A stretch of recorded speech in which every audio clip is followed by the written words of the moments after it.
It's that time of year again. We're creeping towards the end of December.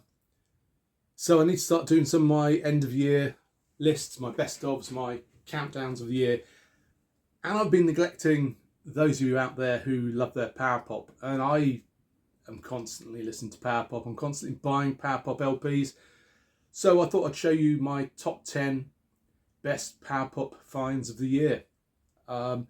These have very little to do with rarity or what they cost, just stuff that I've really enjoyed. There are one or two albums which would probably make this list, but they're kind of winging their way to me at the moment, so I can hardly include albums that I don't have. They may well have made it onto the list if they had got here in time, but they haven't, so they'll appear at some other time, no doubt. So yeah, I guess without any further ado, this is my 10 best Power Pop pickups of the year.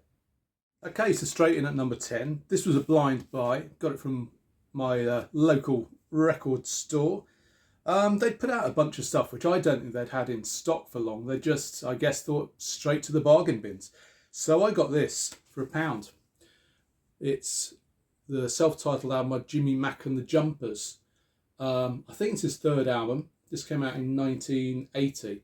I didn't know anything about Jimmy Mack, still don't really. I found out he did play in Earl Slick's band, but this is nothing like the Earl Slick band. And Earl Slick is probably best known for having played with Bowie, but this is nothing like Bowie. It is Power Pop. It's a gold stamped promo copy. And it's a weird one, this, because it's kind of got all ingredients of Power Pop. And that is what it is. But it feels like if some sort of older guys got together and put together their own version of a Power Pop band. Almost like if Bob Seger decided he was going to go Power Pop. Jimmy Mack's got that kind of Bob Seger, Rod Stewart sort of gravel tone to his voice. So like I say, it's got all those ingredients, but it feels just a bit sort of Midwestern and blue collar and like older guys doing a younger guy's music, although that's not the case. That's so many older guys playing Power Pop. But for the time, 1980, they look like they were on their second, third go around the block in terms of being in bands. But the cover art pulled me in, and it is a really good album. It reminds me of a guy called Tom Fuller, who's another older guy who does kind of quite Beatles-influenced, Tom Petty-influenced Power Pop. I've got one record by him, which I enjoy. But again, it just feels like an older guy fronting a younger band. Don't know. Interesting listen anyway. So number 10, Jimmy Mack, and the Jumpers. Now number 9 is a record I've been after for a while. I knew it was a cheap pickup. Couldn't find a copy out in the wild. Eventually I found one on eBay. It cost me £3, and that's the self-titled album by Pinkees, who were a British band from Essex, Basildon in Essex, I think. This came out in 1982. It's a one and done. And it's even though it came out in 82, it has more of a mid-70s sort of feel to it. At times, particularly on some of the ballads, which can get a little bit wussy and lightweight, you could almost believe you were listening to a slightly tougher David Cassidy or Bay City Rollers track. So the ballads aren't brilliant, they're passable, but the rest of the album's got a really nice kind of Beatles 63, chirpy sort of Mersey beat feel to it, a bit of squeeze thrown in for good measure. And it does come recommended. I thought this might be higher up my list, but it's those ballads that knocked it down to number 9. Highlights are tracks such as Say What You're Thinking, which has a tougher sounding vocal than some of the other tracks and some great guitar. Again, it's still got that early Beatles feel. And Holding Me Tight, which kind of channels the Beatles and Pilot and Squeeze and has some stomping drums and jagged guitar. And it's a really great listen. Like I say, the ballads let it down, but overall it's a really strong Power Pop album. Came out on the Creole label, which I will show you now. I don't know whether that was an indie or not. Certainly a label I've heard of before. I can't recall what other records I have on that label, but definitely worth picking up if you can find it cheap. I got it for £3, so can't go wrong. In at number 8 is another record I got from that bargain bin, my local record shop. This was also £1. Again, I had no idea what it was like, but you only have to look at the cover image to know that you're in for some power pop or new wave. And yeah, it is power pop. The Fools seem to have a reputation for being almost like a novelty act. I think because they did a cover of the Talking Heads' Psycho Killer, which they called Psycho Chicken. And I think the follow-up album to this is called Heavy Mental. So they didn't do themselves any favours with those kind of spoof tracks. But this album isn't a spoof. This is a good, solid power pop album. Some pretty spiky guitars in places. A good rasp to the vocals at times. Some stomping drums. Yeah, it's a really good listen. It's on EMI, so it had a bit of money behind them, I think. You see that? Save me getting out the inner sleeve. And yeah, I should say these albums I got from that haul looked unplayed. It's got the punch out, still got the shrink wrap on it. So I think these might have been some industry guy who'd got a ton of these sitting in his garage and decided to get rid of them. So not sure they've ever been played. Tracks worth checking out. Sold Out. Has a nice meaty riff, good raspy lead vocals, like I say, and made me think these guys must have been a really great live band. There's also a really good ballad on here called Sad Story, which is kind of a Raspberries style ballad. Lots of sweet backing vocals, a nice circular kind of picked guitar motif on it, which then ramps up for a really tasty solo. Easy For You is a mellow, kind of sluggish, heartbeat paced track with gorgeous, massed, wordless kind of harmony vocals on it. So yeah, they're a really good band, and they get a bit kind of punky towards the end. There's a kind of a Ramones Sham 69 kind of football terrace type chorus on I Won't Grow Up, which is really well worth checking out. Yeah, I'm sure there's something else I want to say. Oh yeah, it's a track as well, like a lot of power pop bands it's here. It's a Night for Beautiful Girls, which is a sort of reggae tinged track, which I think was a bit of a sort of local hit for them in New England. But yeah, you could do a lot worse than check this out and ignore the reputation they have for being a novelty act, because this is a really good album. Okay, in at number 7 is a band who didn't make it onto my top 20 power pop albums of all time list in that video I did a few years ago now. I'll leave a link to it below. And because they didn't make it onto the list, you would not believe how many people in the comments seemed genuinely affronted that I had the audacity to leave them out. So hopefully by showing them today, some of those people will be a little bit kind of placated, I guess. You can always make your own video if you don't agree with mine. That is an option. And don't be upset they're only at number 7, but it's Pezband and Cover to Cover. I think this completes my Pezband collection now. This is generally considered one of their weaker efforts, but I've got to say it's still a really good album. This came out in 1979. They are a band from Chicago, Illinois, and they have a similar sound to other bands from that area. Cheap Trick, Shoes, Screams, very much in that kind of vein. So kind of spiky, hard-edged new wave power pop with a definite sort of Brit invasion kind of vibe going on as well.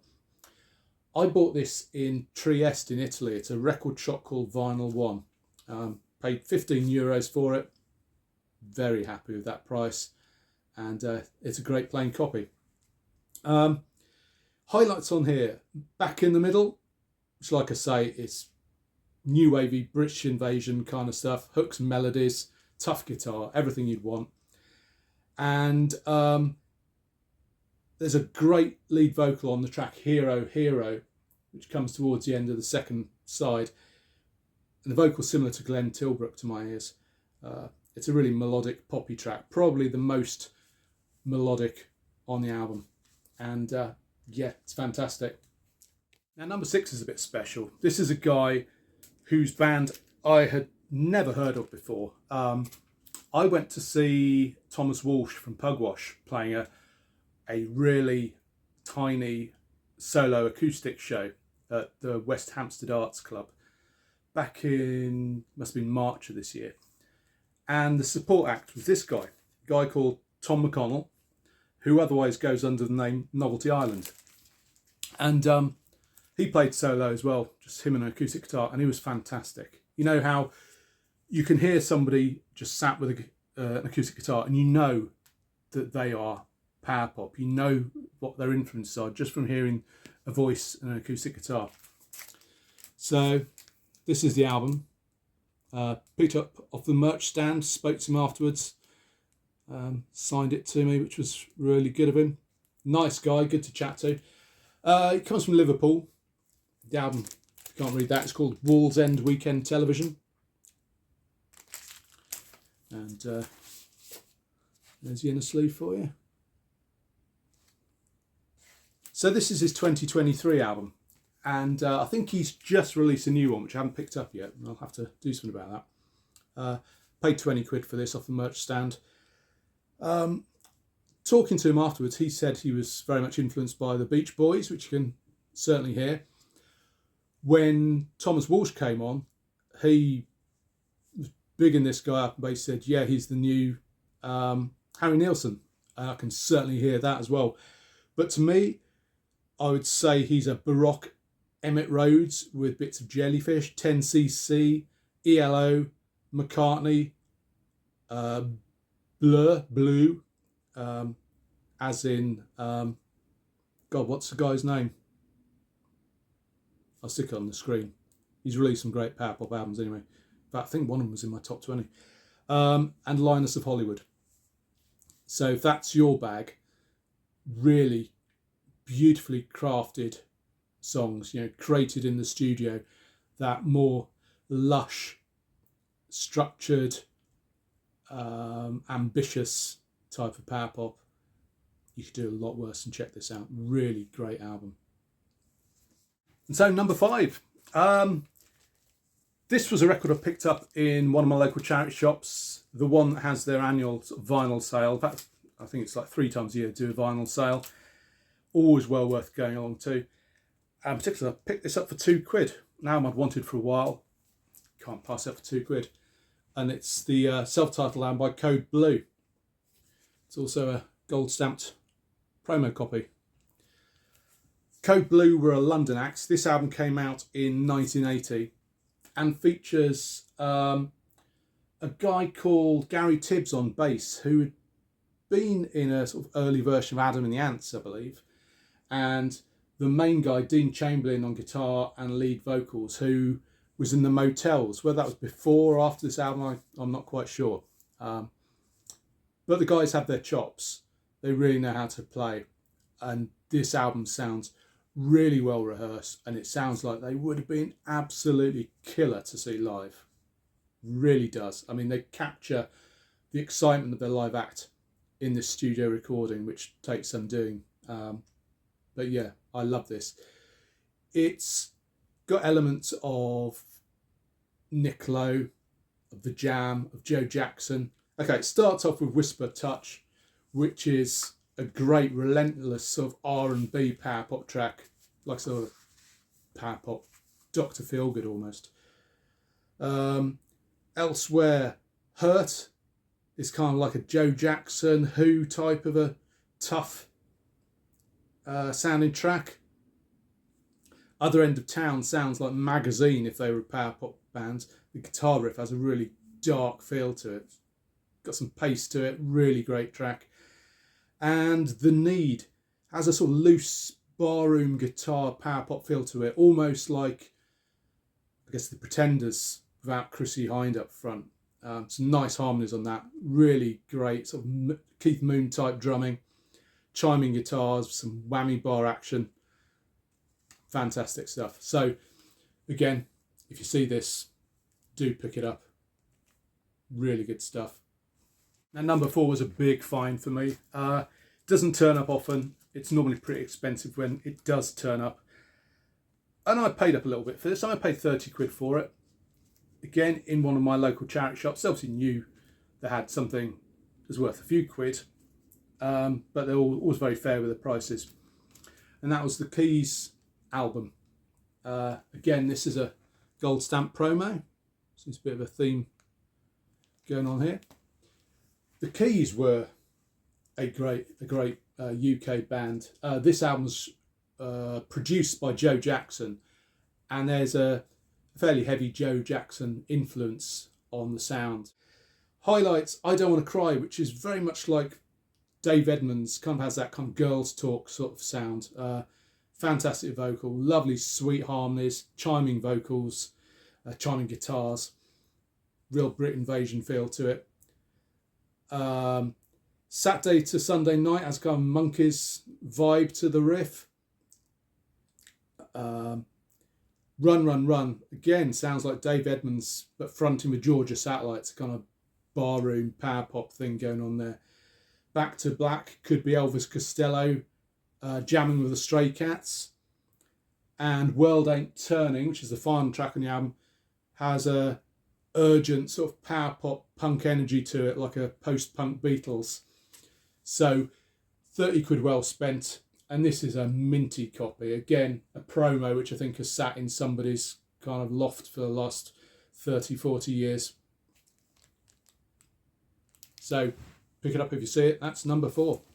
At number 3, another of those bands I missed out on my top 20 list, which really pissed a lot of people off, particularly Americans. But what you got to understand is these albums don't turn up in the UK that often. They are pretty difficult to track down, and I have been looking. This one I actually got on Vinted, and I paid £8.50 for it. So delighted with that. It's very difficult to put a band in your top 20 list if you don't own stuff by them and aren't super familiar with them. I've only previously had a sort of best of by this band, and I thought it was a little over-reliant on the slightly lighter weight ballads. But having picked up a copy of Starting Over by Raspberries, I can see what the fuss is about now. This is a really good album. Starts off with Overnight Sensation, hit record, which is one of their best known tracks and is super ambitious, sort of multi-parts to it, sort of a little mini pocket symphony, I suppose. And the band had kind of reconfigured a little bit by the time this album came out, and a guy called Scott McCall had come in who shared some of the writing duties, and the lead vocals are shared all over this album. There's, Eric Carmen on some of them, Scott McCall on others, and Wally Bryson on others as well. And the voices work really well together, not just in harmony, but you don't feel when the tracks are sung by a different lead vocalist that it's a different band at all. This came out in 1974. Overnight Sensation starts with what to me sounds almost like a Bruce Hornsby-like piano intro. But there's Beach Boys vocal harmonies all over it. There's a sax break, muscular lead vocals. It's a great track. Elsewhere, my highlights, I Don't Know What I Want.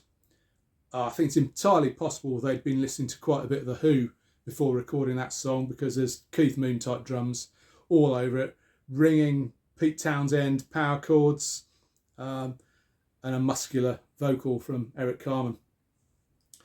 I have to say there's a bit of a clanger dropped on this one. Rose Coloured Glasses as a ballad, which is pretty down wussy.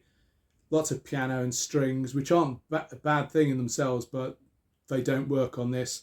There's a slightly strained vocal from Scott as well.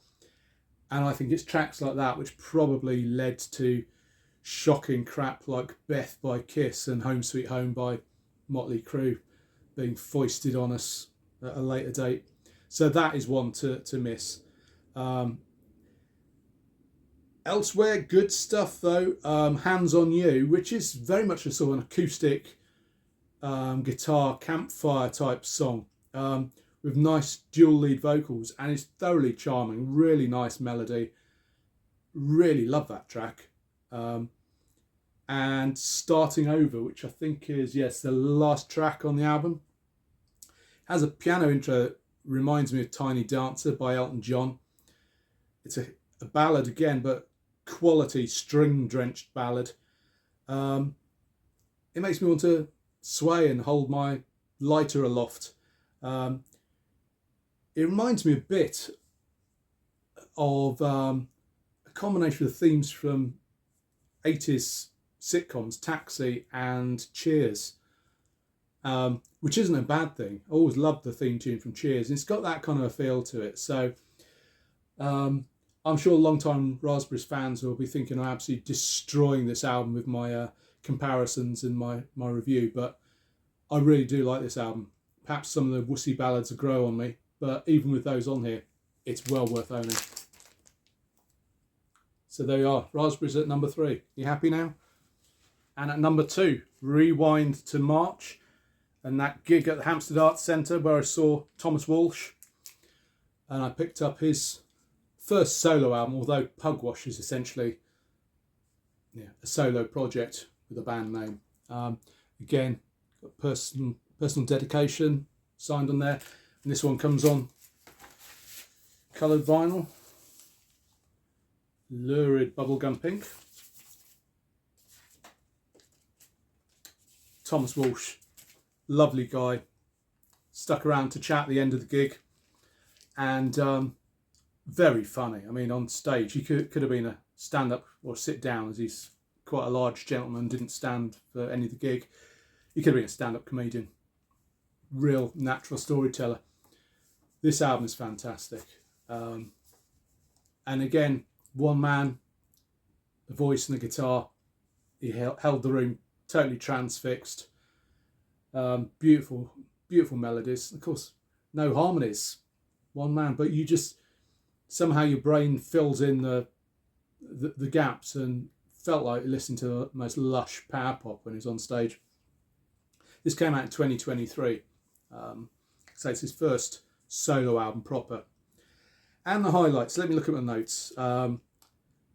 Starts off with A Good Day for Me, which owes a huge debt to Jeff Lynne, and I'm sure Thomas Walsh would not deny that. He's a massive ELO fan. And it's beautiful, uplifting, jangly power pop. That's followed immediately by Another Lesson in Life, which is a lovely arms aloft harmony pop tune in the sort of spirit of XTC at their most melodic. And it has a great bass line which just drives the thing along. All This Hurt is kind of Revolver era Beatles with psych pop phasing and XTC type vocal. Everyone Back in the Water, second track on the second side, has a kind of chicory tip, Son of My Father, effervescent glam stomp to it. Love that one. And the album finishes with a track called We Knew, which is beautiful. It's a drifting, euphoric track with string arrangements, and the string arrangements by Dave Gregory of XTC as well. And that is just such a gorgeous track. First time I listened to this, I enjoyed it. Second time, I thought, oh, this is something really special. And subsequent listens, I'm just thinking, oh, this is just, knuckle-chewingly good. What a great album. What a huge talent who deserves to be so much bigger than he is. Not physically, he's pretty big physically, but in terms of acclaim and success. Thomas Walsh, Pugwash, fantastic. Okay, number 1. Now, I didn't think this was going to make the list. Not because it's not a great album, because clearly it is. I just didn't think it was going to turn up on time. I've had it about a week now, and that in itself suggested to me perhaps it should be low down the list because I've not had a chance to really familiarise myself with it. But I've been playing it a lot since getting it, and it can't be anywhere else apart from number 1. And it's Cheap Tricks, all washed up. One of my favourite bands anyway, but God, this is such a good album. Their 21st album, and they're still producing records of this quality. I mean, I think it's the best thing they've done in years, to be honest. This is the indie store variant, which comes on this kind of marbled, multicoloured vinyl. And the only negative I can find with this album is that perhaps the pressing isn't the greatest. It only really shows up on the first track all washed up. And I'm thinking it's the pressing because it sounds like it's tipping into the red all the time. It's really on the point of distorting. If that was intentional, I think it was a bad call as far as the mastering went. And if it's not, I guess it's just down to the coloured vinyl variant. Although first track on the second side sounds great, so perhaps it's not. Perhaps it's meant to be like that. But it's a full-on track. And if you're going to have a track sounding like it's pushing into the red, better that it's a ballsy track. So this is obviously a 2025 album. Seems quite appropriate that it's a brand new album that's top of my year's best. What is it? It's typical Cheap Trick, but it's not. They never reinvent themselves, but they always manage to surprise me. If only because they continue to produce such great music. It's got all the elements you know from Cheap Trick. If you don't know Cheap Trick, then go and do your homework. They are just one of the greatest bands ever. They're fantastic live. They produce great music and have been doing so for God knows how long, 50 odd years almost. So, okay, highlights. For me, The Riff That Won't Quit is a really good song. It has an Aerosmith kind of feel to it, that one, as far as I'm concerned. Very much in your face. And I say Aerosmith again, if Aerosmith were doing Power Pop. The best thing, let's go to the track that follows The Riff That Won't Quit, Bet It All. That is doomy Power Pop. I didn't notice it first time I listened to it, but last night I was listening to this and I thought, that almost sounds like a Power Pop Alice in Chains. It's just really dark. It's a total head nodder. But again, not reinventing themselves, but they push boundaries. How many bands are still doing that after all these years? Okay, that is followed by The Best Thing, which is far more what we know of Cheap Trick. We've heard tracks like this a million times before. It's that light and airy kind of track, which is completely elevated by one of those beautiful Robin Zander vocals. It's Beatlesque in the tradition of the stuff on their Dream Police LP. It's euphoric. It is gorgeous. 12 Gates was one of the first tracks I heard off this album. I think 12 Gates and The Riff That Won't Quit were released before the album. I forget which one I heard first. But 12 Gates is probably my favourite of the two. Big jangle kind of guitar thing going on. Great harmonies. It's a massive tune with cascading guitars. Again, a fantastic Robin Zander vocal and huge harmonies. So that's a great way to finish the first side. Second side opens with Bad Blood. I can see this one really growing on me. It's got an interesting sort of strutting staccato riff cymbal thing going on. Okay, what else we got? Love Gone. It's a darker take on the kind of tracks that took up a lot of lap of luxury and Busted, which in themselves I all thought were really good albums. I know Cheap Trick have disowned them a little bit because they had outside writers on those and felt like they're being pushed by the record company to be more commercial. But there's a lovely sort of George Harrison style sort of descending guitar solo in that one. A Long Way to Worcester is all moody bass and tom-tom drum patterns at the start. There's a real Tom Petty feel to it. It's sort of brooding power pop noir, if there's such a thing. Again, an amazing cascading ELO Beatles style middle eight, which leads into a great Rick Nielsen sort of scratchy, noisy guitar solo. Rick Nielsen's one of the most underrated guitar players ever, probably because he doesn't look like a typical guitar hero. If he's some skinny guy with hair down to his arse, he would be massively acclaimed, but because he's always looked kind of clownish, he doesn't get the respect he's due. And Robin Zander continues to be one of the greatest vocalists.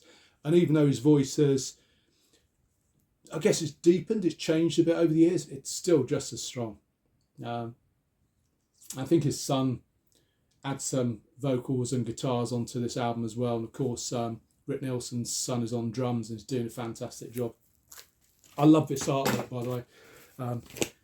You've got the washing machines there. And there's actually a note on the inner sleeve explaining that each of these washers represents a member of the band. So Rick Nielsen, and he's got his picks going there and the kind of checkerboard pattern. I think that one's Tom Peterson because that's a colour of his bass amp and so on. And then on the back you got the washing basket with the sort of back catalogue of records sat in it. A brilliant album. It's not a return to form because Choop Chook have never really lost their form. They've had occasional missteps, but that's it. But this is so good. Like I say, I was hesitant to put it as number one because I've had the least time with it of any of these albums, but it's quite clearly the best. So there you are. My top 10 Power Pop buys of the year. And like I say, nothing super rare, nothing super expensive. That Keys album's the most expensive at 30 quid. But you don't have to pay out for quality sometimes. So let me know in the comments what you think. If you're delighted that Raspberries and Pezband finally get a mention, do say so. All I need now is to show some Matthew's Sweet and I'll make the rest of you happy, I think. So, yeah. Happy New Year. I hope to have another video out before the New Year. If I don't, enjoy your Christmas, your New Year, and whatever other festivities you got planned. Take care. Bye for now.